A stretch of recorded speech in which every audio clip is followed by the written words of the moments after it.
Tired of crypto feeling like you need a PhD to buy it? Today, we're cracking the code on buying crypto directly in your MetaMask wallet using your bank card or Apple Pay.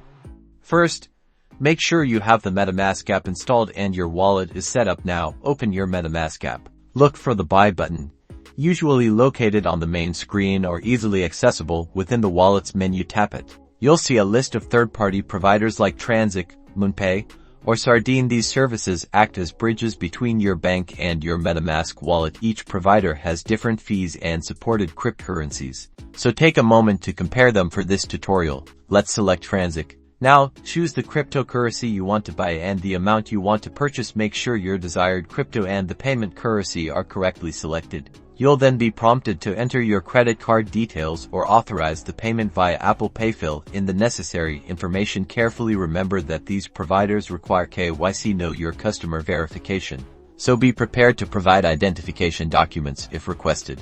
Review the transaction details, including the fees, the exchange rate, and the estimated arrival time. If everything looks good, confirm the purchase. And that's it. Once the transaction is processed, your newly purchased crypto will appear in your MetaMask wallet. Keep in mind that transaction times and network fees can vary. Be aware of the fees involved and always double-check the security of the third-party service you are using.